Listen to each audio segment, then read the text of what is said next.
Tollywood hero icon star Allu Arjun గురించి అందరికీ తెలుసు. గత ఏడాది రిలీజ్ అయిన పుష్ప 2 మూవీతో యావత్ సినీ ప్రేక్షకులకు ఈయన పేరు తెలిసిపోయింది. ఈ మూవీ భారీ విజయాన్ని సొంతం చేసుకున్నా కూడా విమర్శలు మాత్రం ఆగడం లేదు. బ్లాక్ బాస్టర్ హిట్ అయినా కూడా నెట్టింట ట్రోల్స్ ఆగలేదు. అల్లు అర్జున్కు గతంలో ఘోర అవమానం జరిగింది. ఇది జరిగి చాలా రోజులు అయింది. కానీ ఇప్పుడు మరోసారి తెర మీదకు వచ్చింది. అల్లు అర్జున్ని వెర్రి వెంగళప్పని చేసింది ఆ హీరోయిన్ అంటూ మరోసారి అల్లు అర్జున్ పై ట్రోల్స్ వస్తున్నాయి. ఇంతకీ ఆ రోజు ఏం జరిగింది, ఆ హీరోయిన్ ఎవరు అన్నది ఇప్పుడు వివరంగా తెలుసుకుందాం. ఐకాన్ స్టార్ పేరు ఇప్పుడు ప్రపంచవ్యాప్తంగా తెలుసు. గతంలో అల్లు అర్జున్తో అవార్డు అందుకోవటం ఇష్టం లేక తన భర్త విఘ్నేష్తో అందుకోవాలని చెబుతుంది. అలా ఆ రోజు స్టేజ్ మీదకి వచ్చిన అల్లు అర్జున్కి నయనతార ఓ రకంగా అవమానించిందని చెప్పుకోవచ్చు.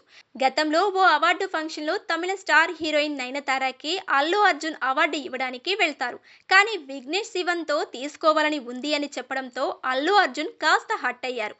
అయితే ఆ వీడియోని అనుసరించే సంక్రాంతికి వస్తున్న సినిమాలో సీన్ను క్రియేట్ చేశారని వార్తలు నెట్టింట వినిపిస్తున్నాయి.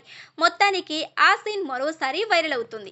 ఇక అల్లు అర్జున్ సినిమాల విషయానికి వస్తే ఇటీవల పుష్ప సీక్వెల్ గా పుష్ప 2 మూవీ వచ్చింది. ఆ మూవీ ఏ రేంజ్ లో కలెక్షన్లు రాబట్టిందో మనం చూసాం. అదే విధంగా విమర్శలు కూడా అందుకుంది.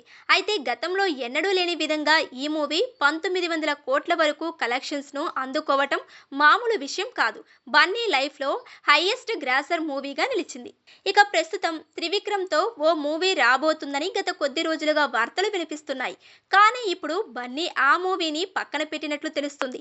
ప్రస్తుతం డైరెక్టర్ అట్లీతో ఓ మూవీ చేస్తున్నాడు.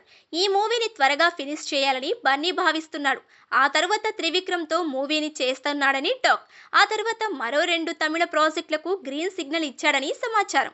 మొత్తానికి బన్నీ ఈ ఏడాది 2 మూవీ సినిమాలతో ప్రేక్షకులకు ఫుల్ మీల్స్ ఇవ్వబోతున్నాడు. ఆ తర్వాత పుష్ప 2కు సీక్వెల్ గా పుష్ప 3 మూవీలో నటిస్తున్నాడని ఇండస్ట్రీలో టాక్. ఏది ఏమైనా పుష్ప మూవీ తరువాత అల్లు అర్జున్ రేంజ్ పూర్తిగా మారిపోయింది.